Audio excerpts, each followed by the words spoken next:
नमस्कार दोस्तों, स्वागत है आपका आपके अपने चैनल HL एकेडमी में। दोस्तों, आज की इस वीडियो में हम 3 हस्त पुस्तिकाओं के बारे में डिस्कस करेंगे। मिशन प्रेरणा से जुड़े हुए वे सभी तथ्य डिस्कस करेंगे, जैसे किस कक्षा में कितना सिलेबस बच्चों के लिए निर्धारित किया गया है। तो हमारे साथ बने रहिए वीडियो के अंत तक। अगर अभी तक आपने हमारे चैनल को सब्सक्राइब नहीं किया है तो चैनल को सब्सक्राइब कर लें और बेल आइकन प्रेस कर दें, जिससे आने वाली सभी वीडियो की नोटिफिकेशन सबसे पहले आप तक पहुंच सके, क्योंकि हम आपको मिशन प्रेरणा से जुड़ी हुई नई नई जानकारियां देते रहेंगे। तो चलिए दोस्तों, शुरू करते हैं आज का वीडियो। सबसे पहले हम विद्यालयों की ग्रेडिंग के बारे में जानेंगे कि विद्यालयों की ग्रेडिंग कैसे की जाएगी। फाउंडेशन लर्निंग गोल्स एवं मूल्यांकन। कक्षा 1 से कक्षा 5 तक बच्चों में गणित एवं भाषा में अपेक्षित अधिगम स्तर सुनिश्चित करना। छात्रों का ग्रेड वार मूल्यांकन स्वतंत्र एवं बाह्य एजेंसी के माध्यम से निम्नवत किया जाना। कक्षा 1 से कक्षा 5 तक के बच्चों में गणित और भाषा को सुधारने के लिए अधिगम स्तर या एक मानक निर्धारित किया गया है। अब हम देखेंगे कि भाषा एवं गणित का वो क्या स्तर है जो बच्चों के मूल्यांकन के लिए निर्धारित किया गया है। तो सबसे पहले हम भाषा के मूल्यांकन के लिए जो अधिगम स्तर निर्धारित किया गया है उसको जानेंगे। कक्षा 1 में निर्धारित सूची में 5 शब्द सही से पहचान लें। कक्षा 1 के बच्चों के लिए निर्धारित किया गया है कि जो सूची दी जाएगी उसमें 5 शब्द वो सही से पहचान सकें। कक्षा 2 में अनुच्छेद को 20 शब्द प्रति मिनट के प्रवाह से पढ़ लेते हों। कक्षा 2 में निर्धारित किया गया है कि अनुच्छेद को 20 शब्द प्रति मिनट के प्रवाह से बच्चे पढ़ लेते हों। कक्षा 3 में निर्धारित किया गया है अनुच्छेद को 30 शब्द प्रति मिनट के प्रवाह से पढ़ लेते हों। कक्षा 3 के बच्चों के लिए 30 शब्द निर्धारित किए गए हैं कि वो 30 शब्द अनुच्छेद में पढ़ लेते हों। कक्षा 4 के बच्चों के लिए निर्धारित किया गया है छोटे अनुच्छेद को पढ़कर 75% प्रश्नों को सही हल कर सकें। कक्षा 4 के बच्चों को जो अनुच्छेद दिया जाएगा उसमें से पढ़ करके 75% प्रश्नों को वो सही उत्तर दे सकें। और कक्षा 5 के बच्चों के लिए निर्धारित किया गया है बड़े अनुच्छेद को पढ़कर 75% प्रश्नों को सही हल कर पाते हों। कक्षा 5 के बच्चों के लिए बड़े अनुच्छेद दिए गए हैं जिनको पढ़ करके वो 75% प्रश्नों का सही उत्तर दे सकें।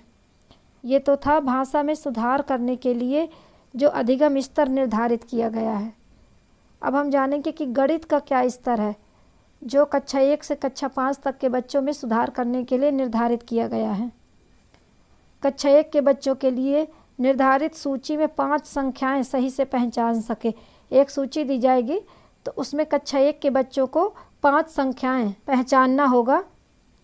और कक्षा 2 के बच्चों के लिए जोड़ एवं घटाना 1 अंकीय के 75% प्रश्नों को सही हल कर पाते हो।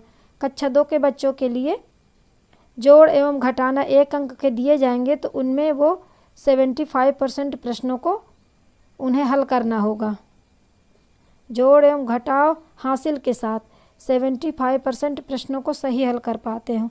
कक्षा 3 के बच्चों के लिए निर्धारित किया गया है कि वो हासिल वाले जोड़ एवं घटाव के सवालों को 75% हल कर पाते हों।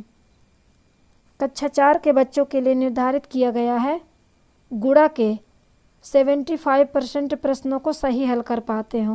कक्षा 4 के बच्चों के लिए निर्धारित किया गया है कि जो हमें सवाल दिए जाएंगे उनमें 75% सही हल कर पाएँ बच्चे। और कक्षा 5 के बच्चों के लिए भाग के 75% प्रश्नों को सही हल कर पाते हों। कक्षा 5 के बच्चों के लिए निर्धारित किया गया है कि वो भाग के 75% प्रश्नों को सही हल कर पाते हों। अब हम देखेंगे कि सपोर्टिव सुपरविज़न किसके द्वारा किया जाएगा। ARP एवं डाइट मेंटर द्वारा। टीचर्स का सपोर्टिव सुपरविज़न ARP एवं डाइट मेंटर द्वारा किया जाएगा। विभाग द्वारा विकसित 3 हस्त पुस्तिकाओं को ARP द्वारा क्लासरूम प्रैक्टिसेस में लागू किया जाना। विभाग द्वारा 3 हस्त पुस्तिकाएँ विकसित की गई हैं। ARP द्वारा उनको क्लास में प्रैक्टिस के लिए लागू किया जाएगा। देखते हैं वो कौन कौन सी हैं 3 हस्त पुस्तिकाएँ। पहली है आधारशिला, दूसरी है ध्यानाकर्षण और तीसरी है शिक्षण संग्रह। तो ये 3 हस्त पुस्तिकाएँ विभाग द्वारा विकसित की गई हैं अधिगम स्तर में सुधार करने के लिए। हम सभी जानते हैं कि प्राथमिक शिक्षा को व्यक्तित्व निर्माण की आधारशिला माना गया है। विद्यालयों में अधिगम स्तर में सुधार करने के लिए हम सभी अपने अपने तरीके से प्रयत्नशील रहते हैं। अधिगम स्तर को व्यवहारिक रूप देने के लिए ये 3 हस्तपुस्तिकाएँ आधारशिला, ध्यानाकर्षण, शिक्षण संग्रह विकसित की गई हैं। ये तीनों हस्तपुस्तिकाएँ एक दूसरे की पूरक हैं। तो अब हम देखेंगे इनकी क्या क्या विशेषताएं हैं। पहली हस्तपुस्तिका है आधारशिला। इस हस्तपुस्तिका में कक्षा 1 एवं कक्षा 2 के बच्चों में भाषा एवं गणित की गहरी एवं बुनियादी समझ विकसित करने के लिए जरूरी जानकारियों एवं रोचक गतिविधियों का समावेश किया गया है।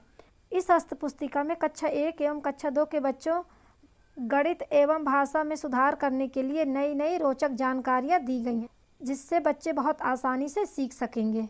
दूसरी हस्तपुस्तिका है ध्यान आकर्षण। इसको रिमीडियल टीचिंग मॉड्यूल भी कहते हैं। शिक्षण अधिगम प्रक्रिया में बहुत से बच्चों का अधिगम स्तर कक्षा अनुरूप नहीं होता। इन बच्चों की पहचान कर विशेष शिक्षण तकनीकियों द्वारा मूलभूत दक्षताओं का विकास करना आवश्यक है। इस हस्तपुस्तिका में शिक्षकों की मदद के लिए विभिन्न प्रभावी शिक्षण तकनीकियों को स्पष्ट किया गया है। इसमें 18 तकनीकियों का वर्णन किया गया है।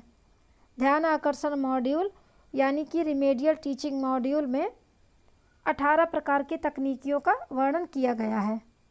जो बच्चे क्लास में पीछे रह जाते हैं उनमें सुधार करने के लिए नई नई तकनीकियाँ एवं दक्षताएं विकसित की गई हैं। तीसरी हस्तपुस्तिका है शिक्षण संग्रह। इसको टीचिंग कंपेंडियम भी कहते हैं। शिक्षकों की आवश्यकता एवं व्यावसायिक विकास को दृष्टिगत रखते हुए इस हस्तपुस्तिका में आवश्यक जानकारियों, उपयोगी सूचना एवं विभिन्न शैक्षिक संदर्भों का समावेश किया गया है। शिक्षण संग्रह में शिक्षकों की आवश्यकताओं के अनुरूप जानकारियों को शामिल किया है। बहुत सारे शिक्षकों ने अपने अपने स्कूलों में नए नए प्रयोग करके, नई नई पाठ योजना बना करके बहुत अधिक सुधार किया गया है, तो उन्हीं सब की जानकारियों को इसमें शामिल किया गया है। विभाग द्वारा अधिगम स्तर में सुधार करने के लिए जो मानक निर्धारित किए गए हैं, ये उन सभी की संपूर्ण जानकारी थी। अगर वीडियो पसंद आया हो तो वीडियो को कर दीजिए लाइक और शेयर। अगर आप हमारे चैनल पर नए हैं तो चैनल को सब्सक्राइब करके बेल आइकन ज़रूर दबा दें, जिससे आने वाली वीडियो की सभी नोटिफिकेशन सबसे पहले आप तक पहुंच सके। हम मिशन प्रेरणा से जुड़ी हुई नई नई जानकारियाँ आपको देते रहेंगे। तब तक के लिए जय हिंद, जय भारत।